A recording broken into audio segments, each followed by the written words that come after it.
What was your biggest, "why didn't anyone tell me about this sooner" moment? For my entire childhood, my father was incredibly stingy about heating and air conditioning. He'd always tell us we were spoiled and should dress warmer or colder or toughen up rather than using energy for heating or air conditioning. And when I was in my early 20s, he started getting really weird about air conditioning. It would be turned up full blast all the time, and if I set the thermostat to a warmer temperature or even just mentioned that it doesn't need to be so cold, he'd scold me and tell me to put on a sweater. This was on extremely hot summer days. It was still as stingy as ever about heat, but had become completely bizarre about air conditioning. I just wrote it off as my father being weird, moved out of my parents' house soon afterwards, and didn't give much thought to the whole thing apart from repeating it as an anecdote in conversations about parents being weird. Fast forward a decade. I'm now in my 30s, filling out a family medical history for a new doctor who asks me at what age my mother reached menopause. I don't know, so I asked my mother, and she said it in her early 50s, which is right when my father started getting weird about air conditioning. Back in my early 20s, I knew menopause was a thing. I knew hot flashes were a symptom, but I hadn't put any thought of research into what age it happened. My grandmothers had reached menopause before I was born, so I'd never seen anyone go through it before, and my mother never let on that anything was different with her, so it just wasn't on my radar. If someone had told me my mother was having hot flashes, I would have cheerfully put on a sweater and cranked up the air conditioning so my mother could be comfortable, and I would have perceived my father as a loving husband. But instead, I obliviously ran around resetting thermostats for my own comfort, thereby inadvertently making my mother uncomfortable. And at the same time, I concluded that my father was being a contrary a-hole. Story 2. More of, why didn't I do it sooner, but the realizations I had in the process count.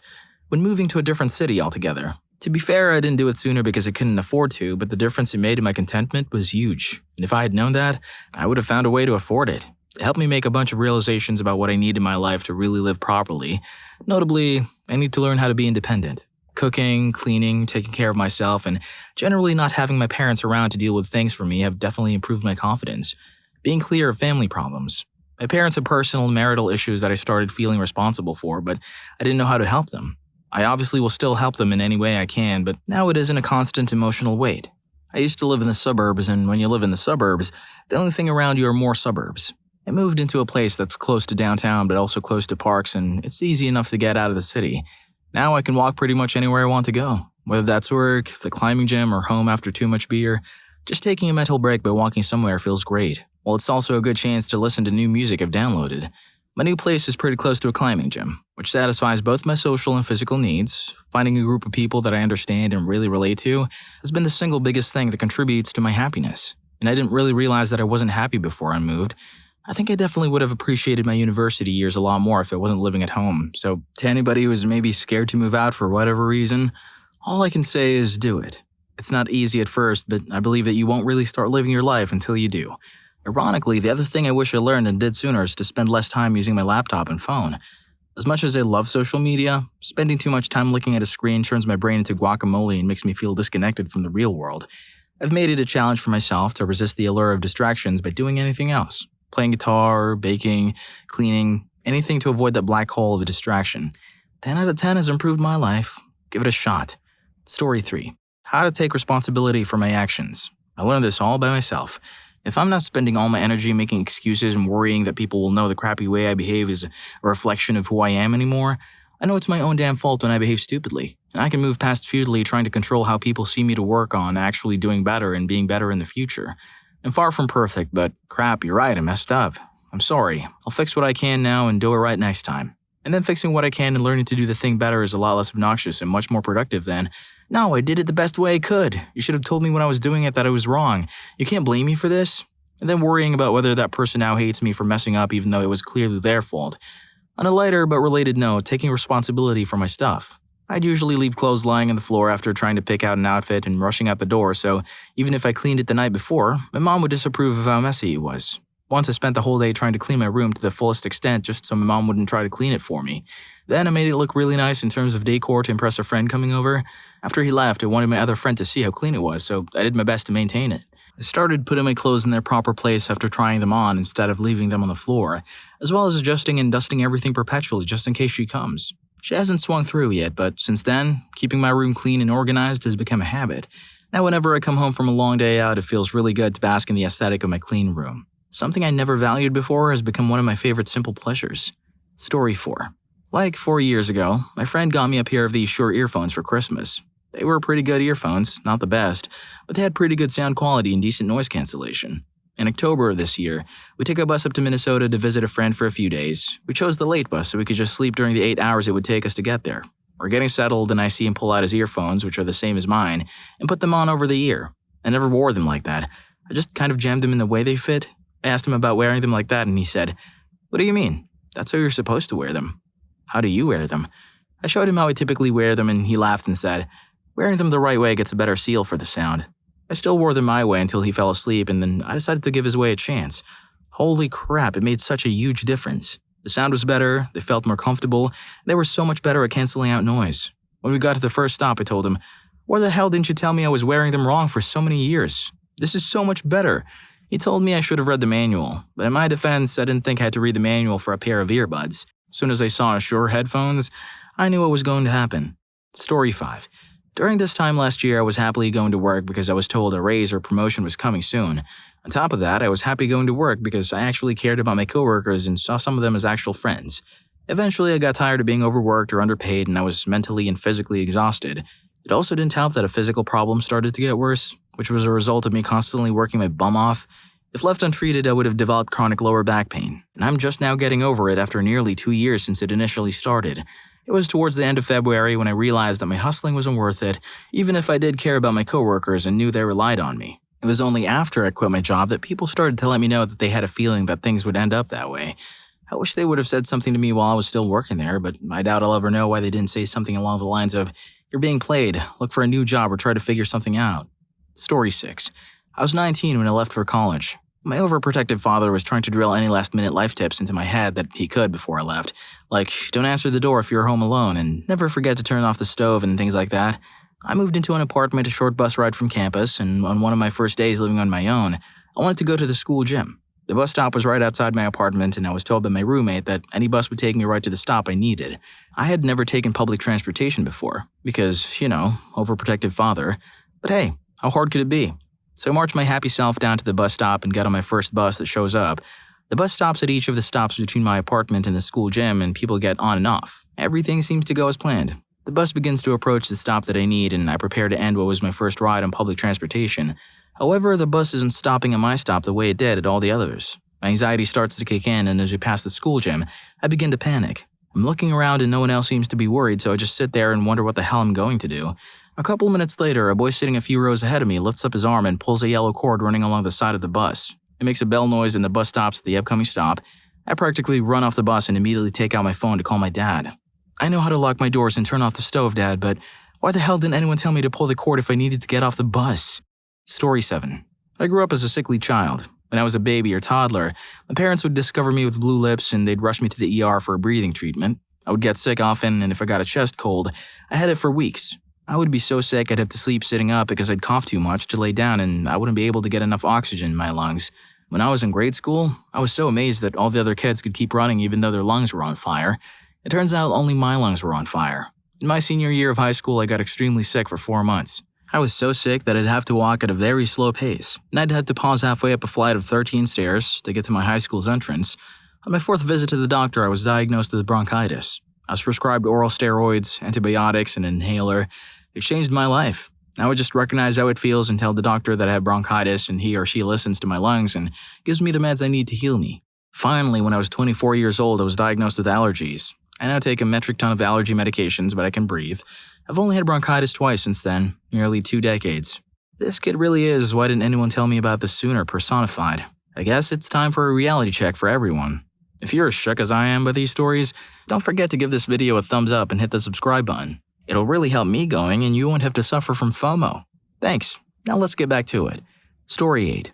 When I was a kid, I spent a lot of time at my mom's place of work. She was a vet tech and manager of a big animal shelter in a big city.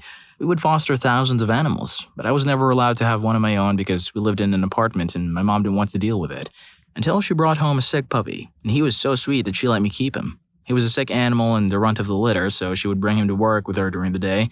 About 1.5 years passes and one day she comes home without him.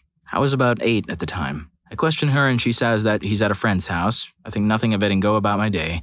A few weeks pass and she keeps saying that he's at the friend's house. But then I ask while my aunt is visiting. My aunt quietly asks, "You didn't tell her?"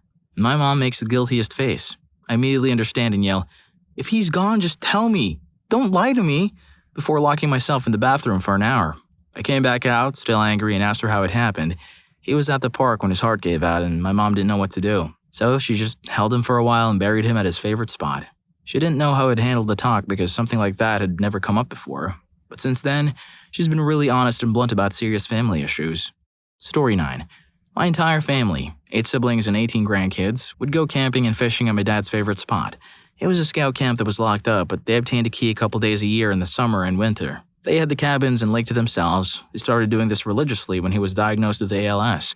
They took him until he could no longer walk and still kept going. It was super rocky and they would carry him in his wheelchair around. It was obviously hard work, but they all loved it. They knew it was his final year and called and asked my husband and me if we wanted to go. While we were talking, I was stunned to know how long they'd been doing it. When and where. Like, what? Back up. You guys have been doing this for 8 years? What pissed me off more was when I found out they were up in the mountains at the same time they knew my husband and I would be fishing. The kicker? The gate is literally across the road from the lake we fish at. We were all up there and no one told us. Well, I wasn't Dad's favorite, so I can see why. But I wasn't able to make it to his last trip because I was working. He died a few months later. I wish I would have known. Now I'm just salty. Story 10. Gymnastics. I wish I'd known about it and been able to start as a kid, but I couldn't. I don't so much regret that because it was not my choice. I found out that there were adult classes near me for many years before I had a clue, and then it took me way too long to get up the nerve. I made a vow that during my 42nd year, I would at least try all the things I've always wanted to try. Yes, a Douglas Adams reference for his fans. Mere days before 43, I nervously tiptoed my way on shaky legs into my first class, barely knowing how to do a handstand and with no idea what I would find. What I found was the most positive, cheerful, and supportive environment I've ever experienced in sports. Now that I've been to camp and trained under an Olympian and top coaches, I've met some great people, and I cannot believe I've managed to be fitter at 46 than I was as a nearly elite teen athlete. I'm still a beginner and maybe I always will be, but that's fine. I'm having a blast, getting in shape, and pushing my personal limits. Go try the things you've always wanted to try. Even if you fail, at least you tried. Story 11. I wish someone had told me about veganism earlier on. Going vegan, I subsequently lost 70 pounds. I never liked meat except for ground beef, and it absolutely had to be ground beef. Ham, turkey, steak, ribs, pork chops, beef tips for stew, I never liked them. It's less of a taste thing and more of a consistency thing. I'm lactose intolerant too, but my love for cheese, eggs, and milkshakes was legendary. Every family function was required to have deviled eggs and cubes of cheese for just me. And I actually almost went into kidney failure as a child because I was eating upwards of 14 or more eggs a day. But I finally decided 2 years ago to take my body's advice and stay away from meat and dairy entirely. And I lost 50 pounds with zero exercise and only the effort it took me to go to work to afford the food. I barely even noticed it, until people started pointing out how much weight I was losing. And then one day I was walking through Target and my pants fell down. Once I lost that initial weight, I finally felt okay enough about myself to actually exercise in front of people. And I lost 20 more. I absolutely should have done this sooner. There's no question about it. Next up is quitting smoking. Story 12. Breastfeeding. All the women I talked to said it was so calming to the baby, natural, helped them bond, and that overall it was a beautiful experience. The first 2 weeks were the worst of my life. It felt sore all the time and the baby never seemed to be full, but there was this weird pressure from women I've never met. The lactation consultants and even some family members that breastfeeding was the only option. The moment I introduced the bottle, I felt this weird sense of guilt and relief, but I feel like it made me a better mom because I wasn't so fearful every time she was hungry. A month into it wasn't too bad, but it remained a chore. And when I told the other women about how much I disliked it, they would suddenly remember how much of a chore it was too. It is a great experience, and I do love the way my daughter will turn to me for comfort. At the same time though, it takes a lot of time, energy, and even sometimes tears to get it right. Story 13. I need to get this off my chest, because I finally bought some this morning and realized it doesn't work at all like I thought it did. You know Reddit Gold? The virtual goods you can use on Reddit? I believe that when you bought gold, you had unlimited gold to give to posters. Like if you saw something really funny or a post you loved a whole lot, if you were subscribed, you could give gold as a way to show, this guy knows where it's at. Like, I thought you'd be a gifter of gold and that you wouldn't run out of gold to give until your subscription was up. I feel so dumb after purchasing this morning. I was really excited to just start handing gold here and there, but then realized I have to pay each time to do so. But now I realize that if someone gives you gold, they're literally paying out of their pockets to show you and everyone else how much meaning your post has to them. It definitely means a lot more to me now than it did before, knowing this. Still, I kind of wish I had unlimited gold. I think it would be a lot of fun. You can have unlimited gold, you just need unlimited money. Story 14. We wear these horrible, ugly uniforms at work. I try not to complain as they're fairly comfortable and hide my body from the many creeps on site. We were due to get new uniforms with our names stitched and all that fancy stuff. I noticed a rack of uniforms sitting in the break room for a few days but didn't think much of it. The day after the uniforms were removed, a coworker asked if I had tried on the uniform sizes. Cue my look of confusion in a roundabout conversation leading to the realization that I was supposed to figure out what size my 16 uniforms needed to be. Nobody mentioned anything about it to me, including my supervisor. The uniforms were supposed to arrive yesterday, but I wasn't working, so I don't know what is waiting for me next time I go in. Anyway, that's my "why did nobody tell me until after the trial uniforms were gone" moment. Thanks for tuning in, guys. Seriously, being kept out of the loop is one of the worst feelings. But hey, it's not too late, right? Take it up a notch and stick around for the next video. What improved your life so much that you wish you did it sooner? Story 3 is an epic life hack. See you there.